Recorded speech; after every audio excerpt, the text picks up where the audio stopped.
Huh? Hold on, if we're gonna do that then, What?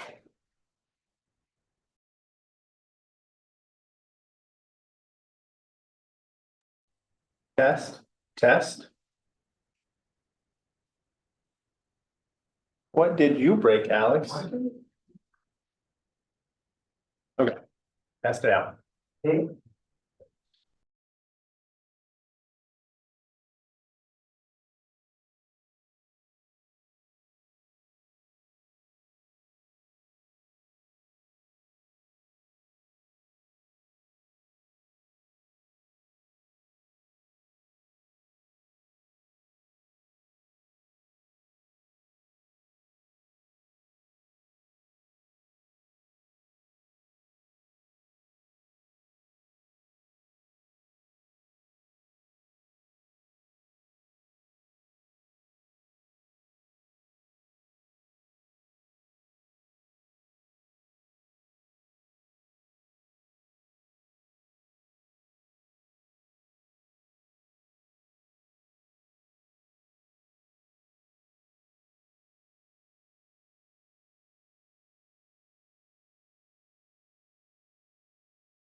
think we're good.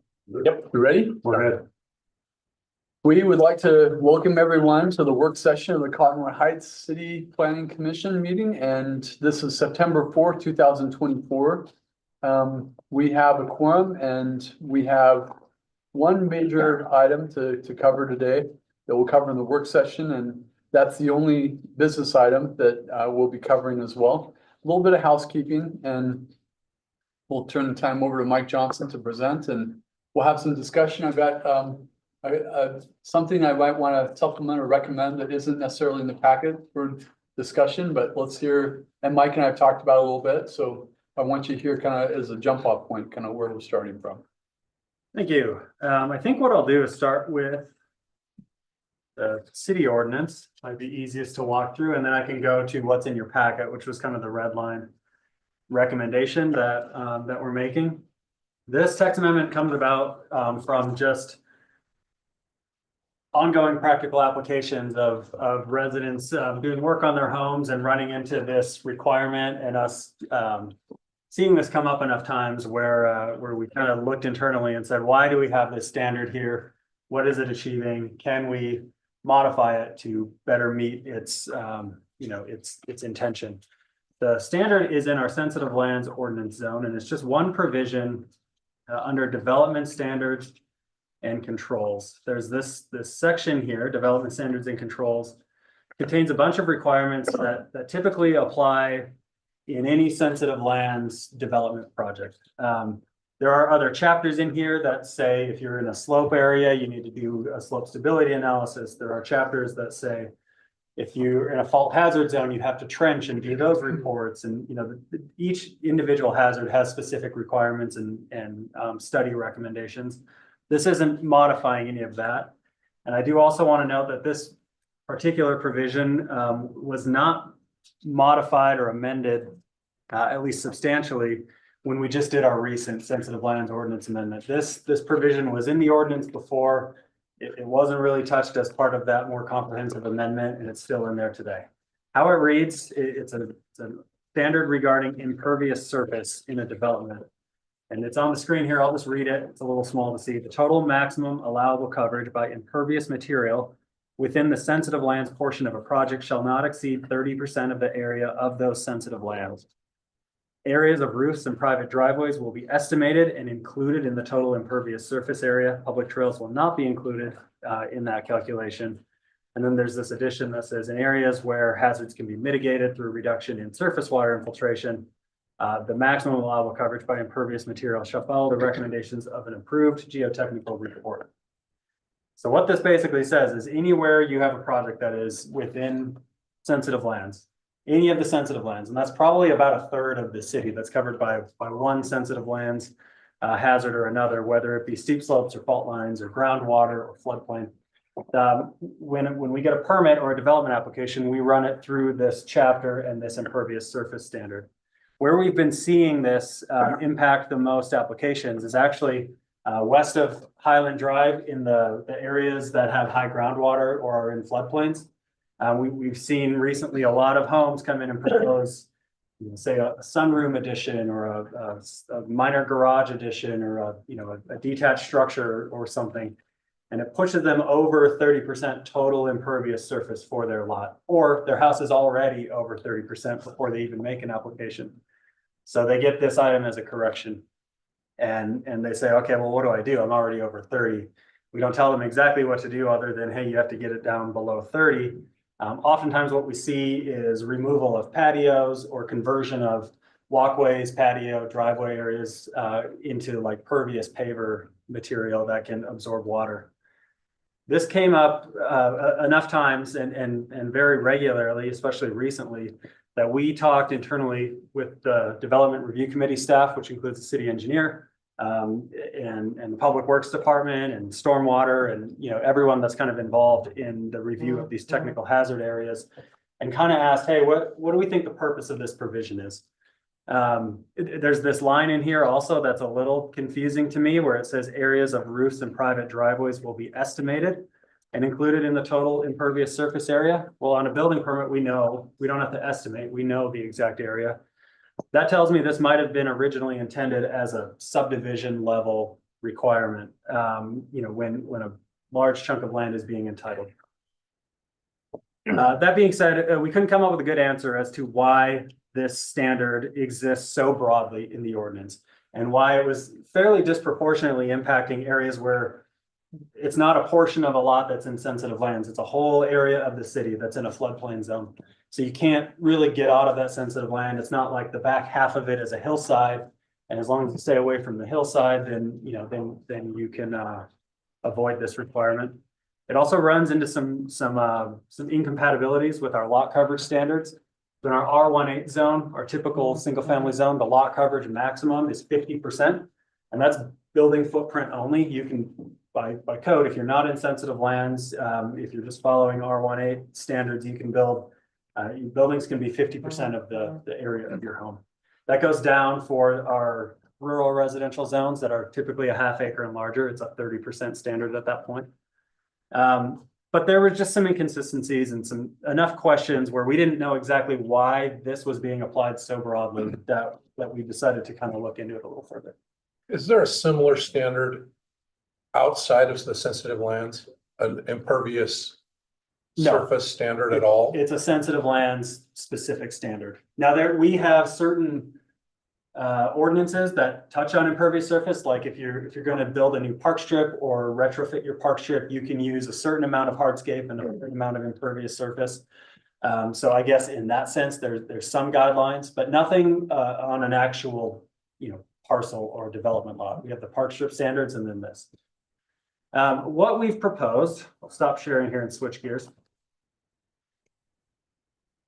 After reviewing this with our GIS team, our stormwater data, and then our kind of sensitive lands experts, city engineer and geological hazard consultant, is the changes shown on the screen here also included and published in the staff report packet. I'll read this and then kind of summarize our rationale.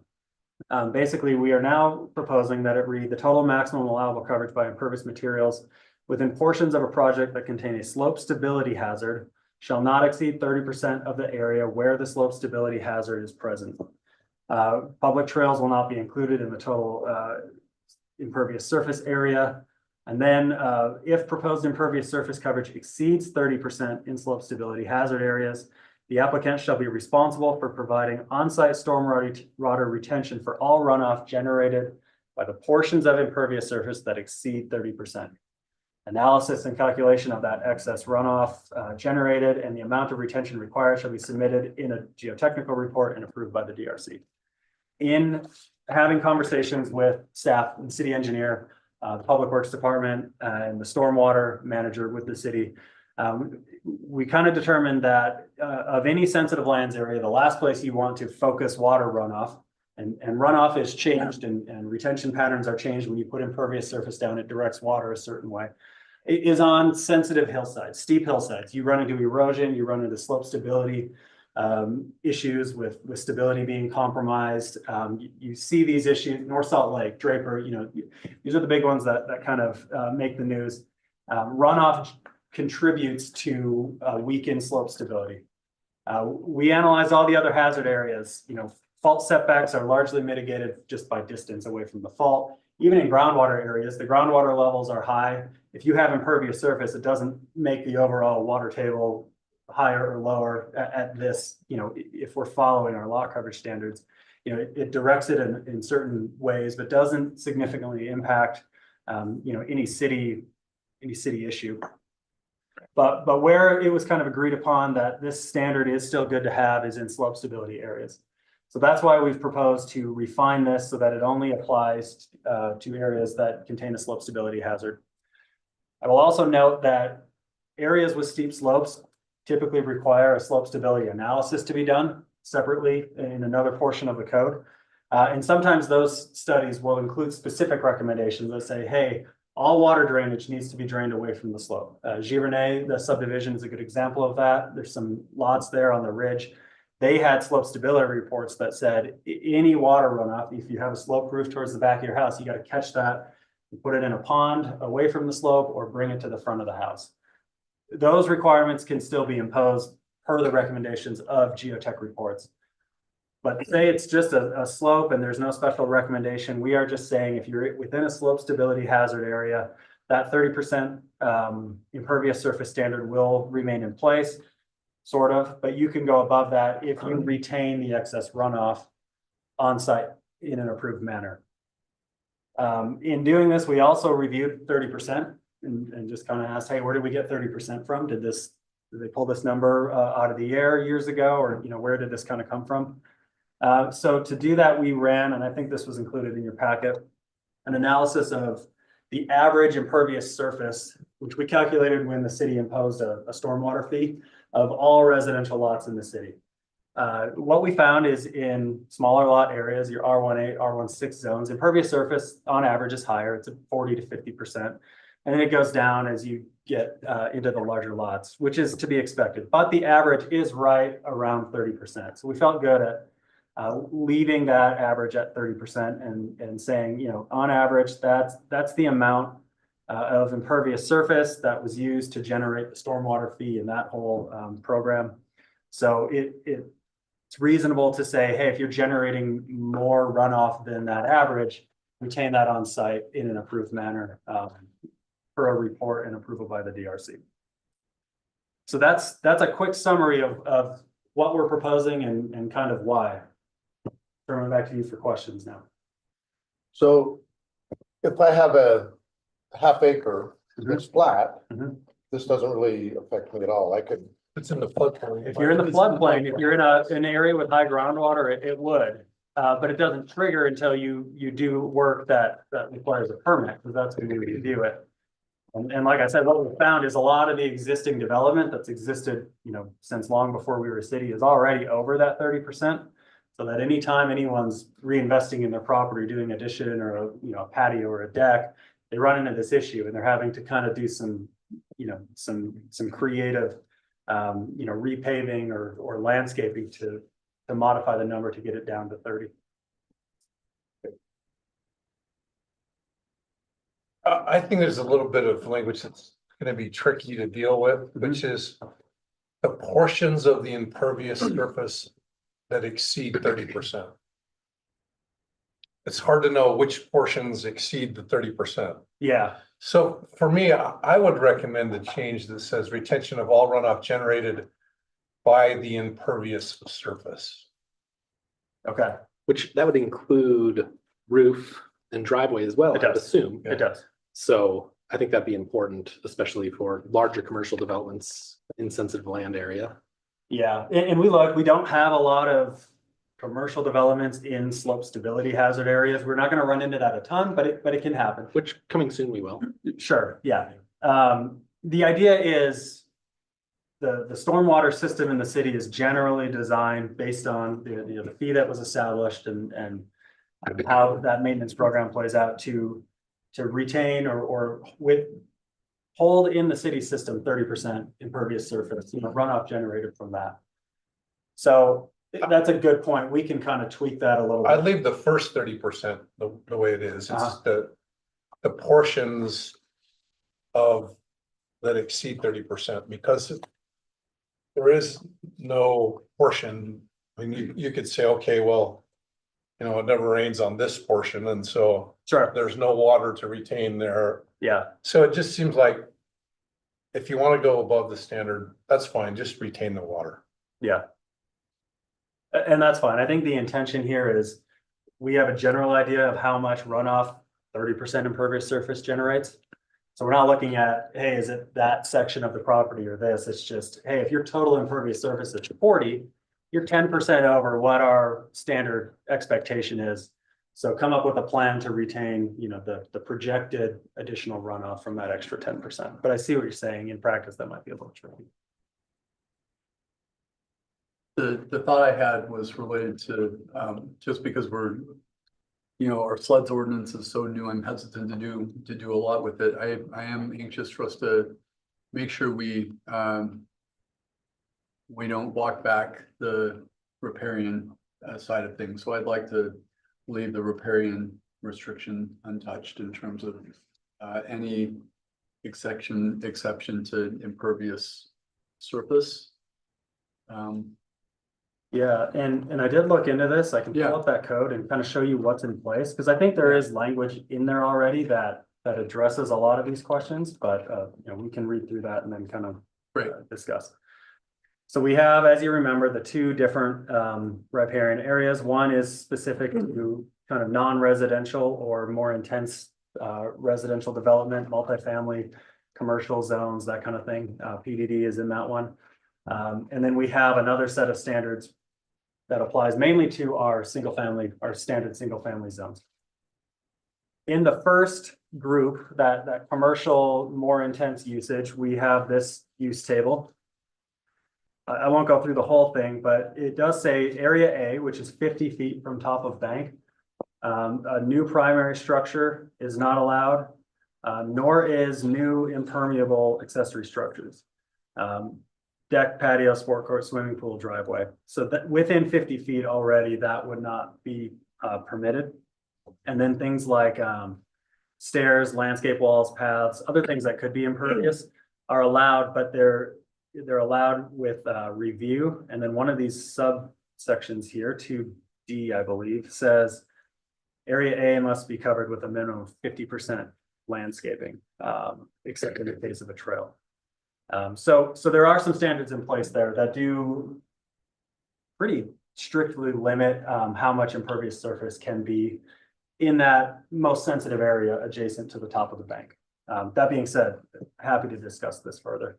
And then in the residential table, same thing, new primary structures, new impermeable structures within 20 feet, which is area A in this case, are not allowed. And then in these, the 50% landscaping is a recommendation rather than a requirement. So as you guys remember, like for you know, residences, we let you get reasonably close, you know, you're 20 feet away from the edge of the body of water. But I do worry when we start putting multiple things of whatever, and we get closer and closer to the creek. Anyway, your neighborhood, you know, would be affected by this. And, you know, I think about your neighbors and just, you know, trying to make sure it doesn't impede people's ability to use their property, but they're also pretty good sized lots, so. Yeah, they're all at least half acre on there. A lot of people are quite close to the creek with structures.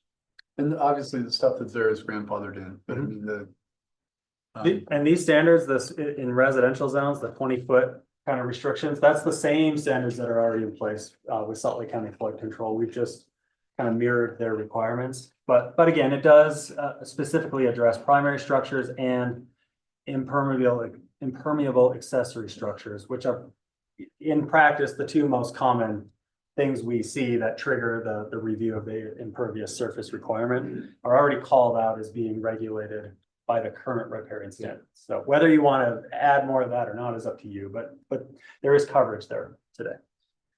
What effect does this have on the gravel pit development? That's all in sleds, if I remember correctly. It is. So in general, any development that is already entitled and in progress is subject to the ordinance as it is today. So this ordinance would apply in the future on that. So for the northern gravel pit, that's all kind of locked in and set and approved and, you know, already entitled, that northern 20 acres.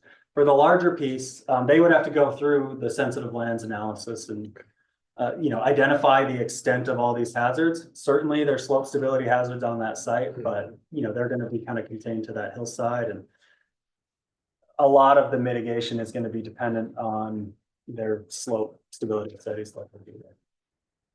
Great. I think where we see the main concerns with limiting impervious surface in steep slope areas is for the developments on top of slopes. Yeah. Rather than at the bottom of slopes. Because you see, you know, a pool leaks and it drains down the hillside and the whole hillside washes out, or you've got a rain gutter or some landscaping that just pipes the water out the back down the hill, kind of out of sight, out of mind. We don't usually see issues of development on the bottom of slopes creating runoff onto that slope.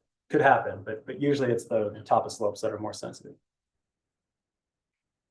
well, and that, you know, again, with the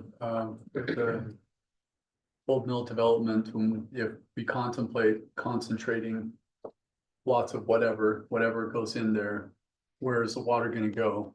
Not the creek. So that becomes a point of discussion to make sure it's, let's make sure they can use their land.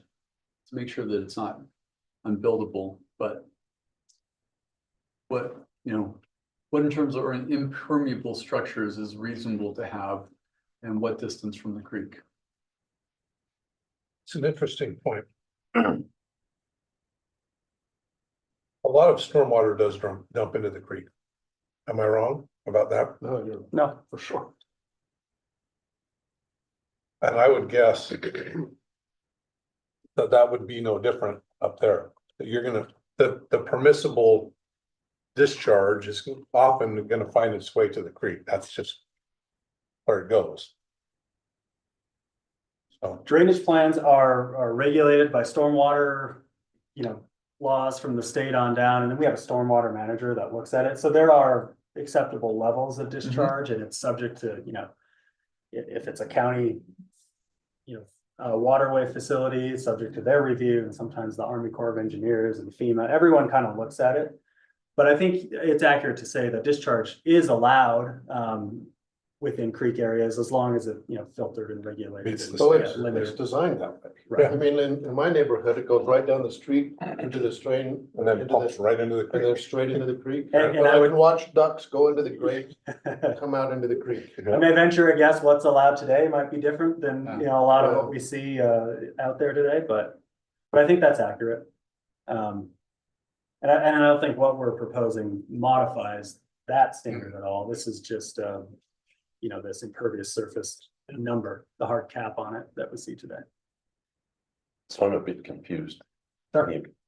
How far then can you put an impervious surface from the bank of a water feature?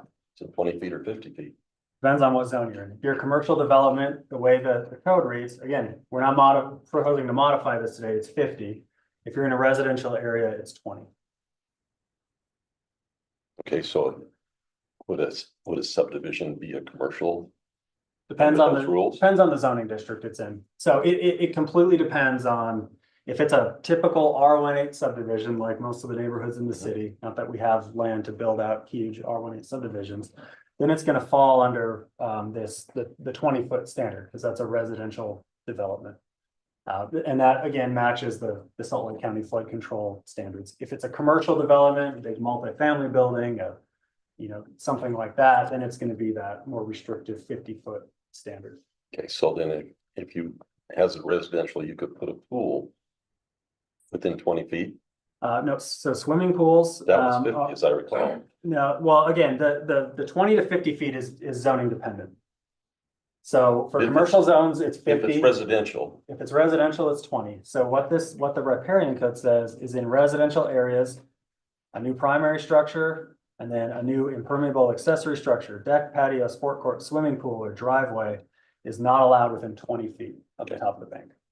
And 20 feet farther, it is allowed.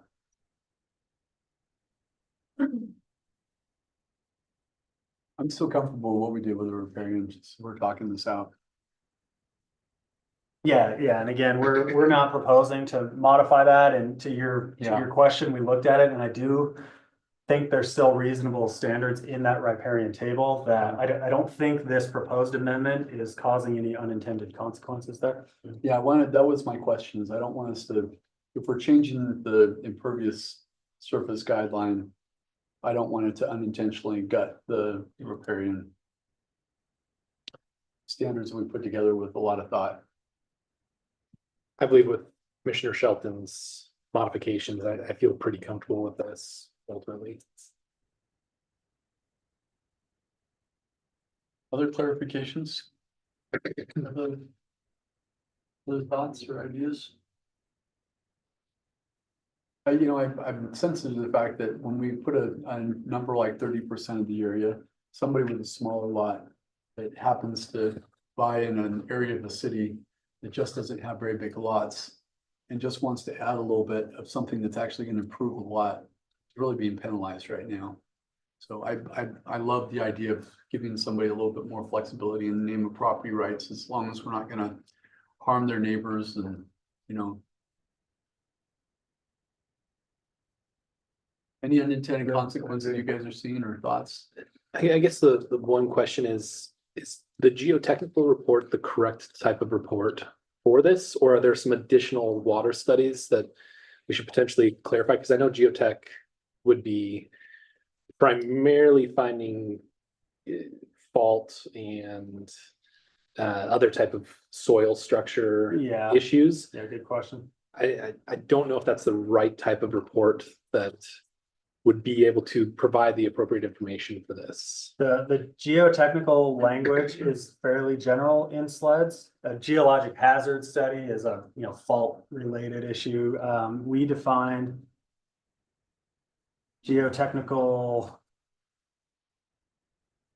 It's an evaluation of earth materials, including soil, rock, man-made materials and their interaction with earth retention systems, foundations, and other civil engineering works. It's defined fairly broadly. That's what it is in the ordinance today.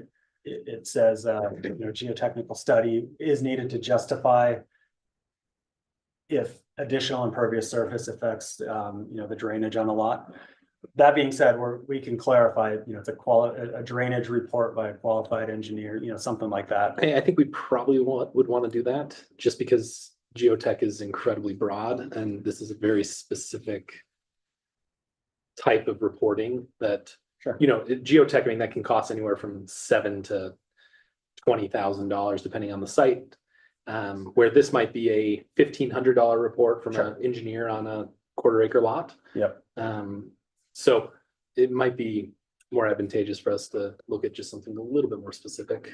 And in practice, how this would work is if we saw a permit come in where the impervious surface in one of these hazard areas was over 30%.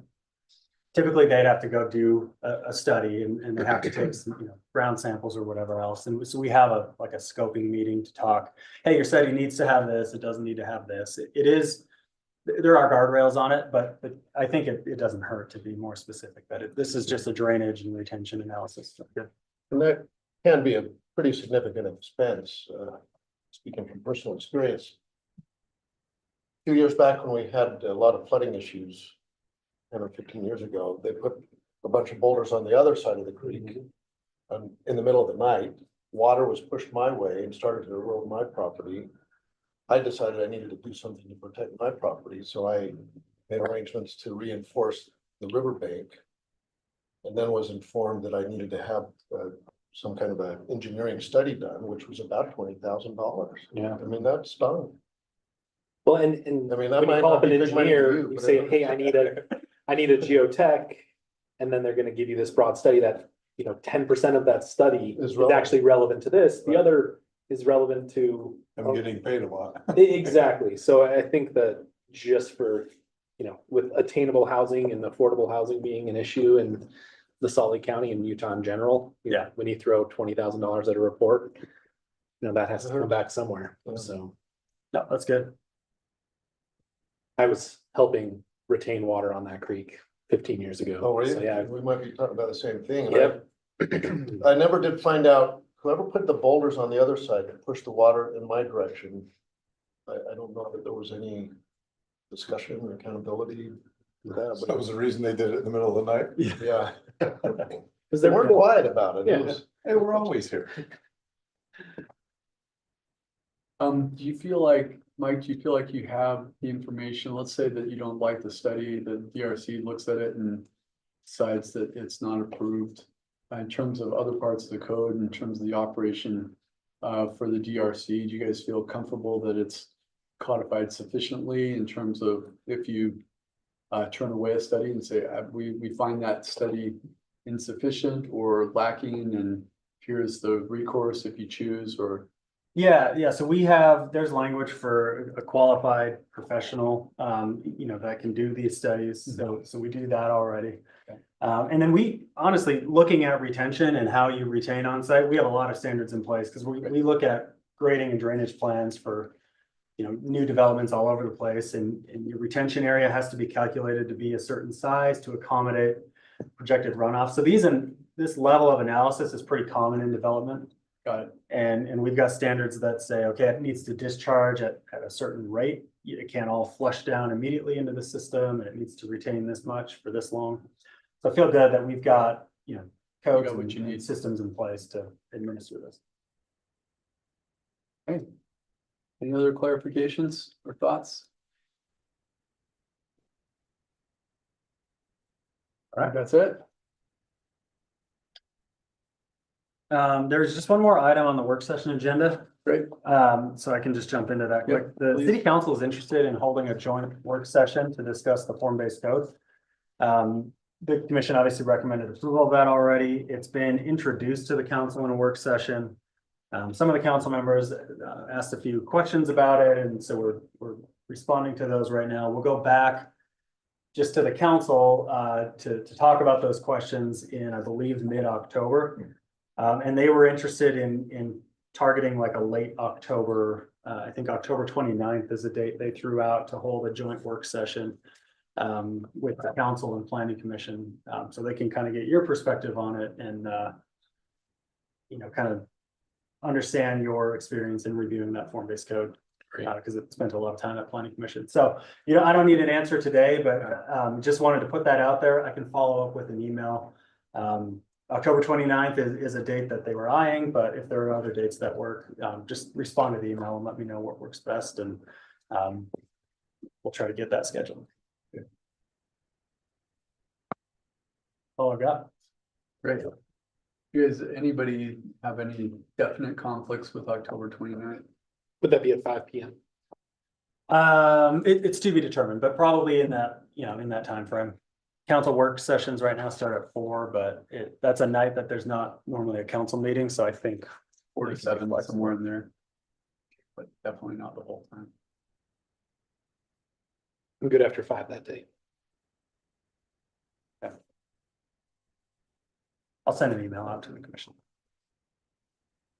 Great. Anything else, Mike, on your side? No? Anything else from the commission? Okay, we just need one more. We adjourned, move to adjourn. We have a motion, Second. second, all in favor of adjourn? Hi. We stand adjourned.